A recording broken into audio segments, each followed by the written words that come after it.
이러함으로 빌라도가 예수를 놓으려고 힘썼으나 유대인들이 소리질러 이르되 이 사람을 놓으면 가이사의 충신이 아니니이다. 무릇 자기를 왕이라 하는 자는 가이사를 반역하는 것이니이다.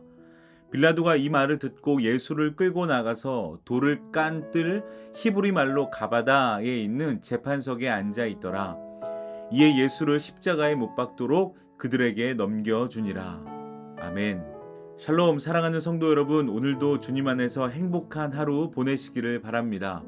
읽은 말씀을 가지고 진리인 줄 알면서도 라는 제목으로 묵상한 바를 함께 나누겠습니다. 오늘 말씀에서 빌라도는 군인들에게 예수님을 채찍질하게 하고 또 군인들은 예수님을 조롱합니다.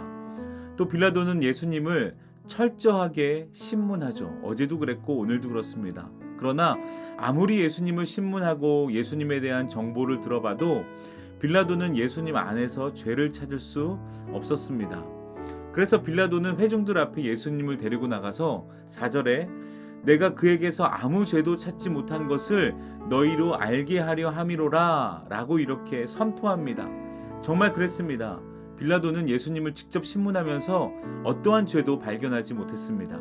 어제 말씀에서도 빌라도가 예수님에게 너가 유대인의 왕이냐? 라고 물었을 때 예수님은 내 나라는 이곳에 속하지 않았다 라고 대답하셨습니다.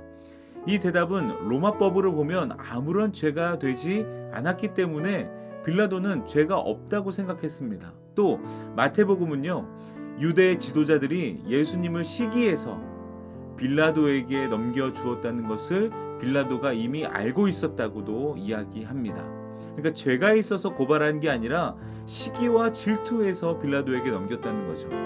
또 일반 죄수와는 다른 예수님의 담대하고 당당한 모습은 여태까지 얘기했던 앞선 이유들을 증명해 줄 수 있는 근거가 되었을 것입니다. 그래서 빌라도는 예수님이 죄가 없다는 것을 알고 있었습니다. 그러나 회중들은 아니었습니다. 예수님이 죄가 없다고 말하는 빌라도에게 아니다, 예수를 못 박아라 라고 더욱 소리쳤습니다. 당시 유대 지역은 로마 제국의 속국이었죠. 그리고 빌라도는 로마 황제의 명을 받아서 유대를 통치하는 그런 총독이었습니다. 총독에게는 막강한 권한이 있었습니다. 예수님을 십자가에 못 박느냐 아니면 살려두느냐도 빌라도의 권한이었습니다. 하지만 빌라도는 이렇게 법적으로는 되게 강력한 위치에 있었지만 정치적으로는요, 유대인들의 눈치를 봐야 했던 연약한 그런 약한 지도자였습니다. 만약 폭동이라도 일어나면요, 아마 빌라도는 황제의 눈밖에 나서 그의 정치 생명은 끝날 수도 있었기 때문에 그는 그런 어떠한 유대인들 또 그런 사람들, 회중들의 눈치를 볼 수밖에 없었습니다. 사실 지금 예수님 때문에 유대 땅은요, 최고의 위험 지역으로 소문이 나 있던 상황이기도 했습니다. 그래서 빌라도는 어쩔 줄 몰라 했습니다. 사람들이 이 사람이 자기를 하나님의 아들이라고 말합니다 라고 소리치자 빌라도의 마음에는요, 자기가 알고 있던 그 진실들이 떠올라서 이 사람은 진짜 정말 죄가 없는데 저 당당한 모습을 보면 정말 하나님의 아들일지도 몰라 하는 마음이 그렇게 들었습니다. 그래서 8절에 빌라도가 이 말을 듣고 더욱 두려워했다라고 말합니다. 그래서 예수님을 놔주려고 하자 12절에 빌라도가 예수를 놓으려고 힘썼으나 유대인들이 소리질러 이르되 이 사람을 놓으면 가이사의 충신이 아니니이다. 무릇 자기를 왕이라 하는 자는 가이사를 반역하는 것이니이다 라는 소리를 들으며 만약 놔주면 저 사람들이 폭동을 일으킬 텐데 나는 황제에게 그럼 불려가겠지? 이거 어떡하지? 이렇게 어쩔 줄 몰라 했습니다. 하지만 결국 빌라도는 16절에 예수를 십자가에 못 박도록 그들에게 넘겨주었다라고 말합니다. 오늘 말씀 제목을 진실인 줄 알면서도 진리인 줄 알면서도 라고 정했습니다. 빌라도는 예수님이 죄가 없다는 확신이 있었습니다. 그런 진실을 가지고 있었죠. 그래서 사람들에게 선포했던 것이고 실제로 예수님을 놓아주려고도 했습니다. 마지막에 예수님을 회중들에게 넘겨주면서 빌라도가 손을 씻고 이 사람의 피에 대해서 나는 무죄하니 너희가 당하라 라고 말하기도 했습니다. 손을 씻는다는 것은 나는 무죄하다는 뜻입니다. 당연히 예수님의 무죄를 확신했기 때문에 나도 죄가 없습니다. 내 책임 아닙니다. 이렇게 말하고 있는 것입니다. 결국 빌라도는요, 진실, 그 진리를 알면서도, 사실을 알면서도 자신의 이득과 자신의 정치적 안정을 얻기 위해 진리와 사실을 묵인해 버렸던 것입니다. 진리보다 사람들이 두려웠고 하나님보다 자신의 이득을 놓치는 것이 더욱 두려웠던 것입니다. 이것이 바로 오늘 이 본문에서 집중하고 있는 빌라도의 그런 모습이었습니다. 청소년 사역을 할 때 한 학생이 고민을 가져왔던 적이 있습니다. 그 고민은 친구들이 한 아이를 왕따시키고 다 괴롭히고 있을 때 자기 마음속에서 이러면 안 되지, 이러면 안 되는 줄 알고도 거기에 동참할 수밖에 없었다고 했습니다. 그 이유는 그 친구들과 사이가 멀어질까 봐, 내가 반대하면 너만 잘났냐 하며 친구들이 나도 따돌리고 괴롭히면 어쩌지 하는 그런 마음에 그랬다고 했습니다. 알면서도 그렇게 했다는 것에 대해서 굉장히 괴로워하고 있었습니다. 그 학생에게 출애굽기에 나오는 히브리 산파 십브라와 부하의 이야기를 해주었던 기억이 있습니다. 무시무시한 권력을 가진 애굽 왕이 히브리 민족들이 번성하자 산파들에게 사내 아이를 낳으면 그 자리에서 죽이라는 명령을 했어. 그런데 그 산파들은 그 명령을 거절했어. 왜냐하면 그것은 부당한 명령이었기 때문이야. 그리고 하나님이 기뻐하시지 않는 명령이었어.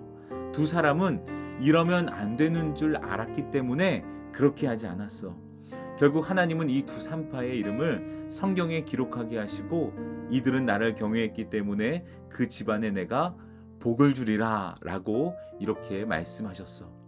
그러니 앞으로 너도 마음속에 이러면 안 되는 줄 알거나 하나님이 기뻐하시지 않는 선택이라는 생각이 들 때는 과감히 멈춰봤으면 좋겠어. 물론 두렵겠지만 이 산파의 이야기를 잘 기억해서 하나님이 기뻐하시는 것을 선택하길 바래 라고 이야기해 주었던 기억이 있습니다. 히브리 산파들은 명령을 어기면 무시무시한 애굽 왕 바로가 자신들을 어떻게 해야 할지 알고 있었습니다. 두려웠겠죠. 그러나 그들에게 더 두려웠던 것은 하나님이었습니다. 사실이었습니다. 진리였습니다. 하나님의 마음을 알면서도 불의를 행할 수 없었던 것입니다. 다니엘도 하나님의 뜻을 알면서도 왕의 음식을 먹을 수 없었기에 뜻을 세웠고, 사울왕이 높당의 제사장들을 모조리 죽이라고 했을 때 그것이 부당한 명령이란 것을 알고 있었기 때문에, 하나님의 마음을 알았기 때문에 거부했던 군사들도 있었습니다. 빌라도도 이랬어야 합니다. 그러나 그는 진실을 알면서도, 예수님이 죄가 없다는 사실을 알면서도 자신의 이득을 위해서 거짓의 편에 서고 말았습니다. 우리가 살아가는 세상도 마찬가지입니다. 아마 진리인 걸 알면서도 불의한 것을 선택해야 할 때가 있고, 하나님이 기뻐하시지 않는다는 것을 알면서도 세상의 논리 앞에 어쩔 수 없이 그것을 선택해야 할 때가 있었을 것입니다. 회사에서는 더욱 그렇고, 가정에서, 또 관계와 또 분위기 때문에도 그런 선택을 해야 할 때도 있고, 빌라도처럼 내가 얻고 싶은 이득 때문에 우리는 종종 진리의 말씀이 무엇인지 알면서도, 사실이 무엇인지, 정의가 무엇인지 알면서도 그저 그냥 모른 척하고 묵인하는 경우가 때때로 있을 것입니다. 빌라도는 이런 선택으로 인해서요, 오늘날까지도 매주일 온 세상의 교회 예배 때마다 거론이 되는 불행한 사람이 되었습니다. 우리가 사도신경을 읽을 때 본디오 빌라도에게 고난을 받으사라는 말이 그렇습니다. 우리는 매주 빌라도가 얼마나 불행한 사람인지를 생각하게 됩니다. 진실과 진리, 참을 알았으면서도 모른 척했던 이의 결말이 이렇다는 것입니다. 여러분, 오늘 말씀은 우리에게 도전을 줍니다. 어떤 상황에도 진리, 진실의 편에 서야겠어.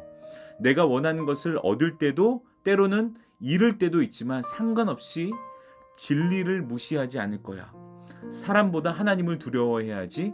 하나님의 마음인 줄 안다면 다른 것 보지 않고 그대로 행하는 것이 마땅해, 당연해. 이런 도전이 생기게 됩니다. 여러분, 진리는요, 우리의 상황과 감정에 따라 바뀌지 않습니다. 하나님은 우리가 어떤 상황에서도 진실의 편에 서기를 원하십니다. 물론 지혜롭게, 폭력적이지 않게 말입니다. 오늘 하루 여러분은 어떤 선택을 하시겠습니까? 오늘도 주어진 하루 속 수많은 선택들 앞에서 진실과 진리를 선택하시기를 바랍니다. 말씀과 하나님을 선택하십시오. 십부라와 부하처럼 담대하게 하나님 편에, 진실 편에, 정의 편에 그렇게 서시기를 바랍니다. 그럴 때 하나님께서 우리의 삶을 지키실 줄 믿습니다. 함께 기도하겠습니다. 하나님 감사합니다. 오늘도 말씀으로 하루를 시작하게 하시니 감사합니다. 들은 말씀 가지고 우리 마음에 울리는 것이 있다면, 결단해야 할 것들이 있다면 그대로 실천할 수 있도록 인도하여 주옵소서. 하나님의 말씀인 줄 알면서도, 진실인 줄 알면서도, 정의인 줄 알면서도 다른 것을 선택하지 않고 그 생각난 그대로 하나님 편에 서는 저희들이 될 수 있도록 인도하여 주옵소서. 그리고 하나님, 진실과 진리, 참과 거짓을 분별할 수 있는 마음과 지혜와 용기도 우리에게 허락하여 주옵소서. 오늘 하루를 주님께 맡겨드리며 예수님의 이름으로 기도합니다. 아멘. 네, 여러분 말씀을 가지고 기도하시고 또 사랑하는 교회와 또 담임 목사님 그리고 우리 나라를 위해서도 기도하시고 공동 기도 제목을 가지고도 함께 합심하여 기도하겠습니다.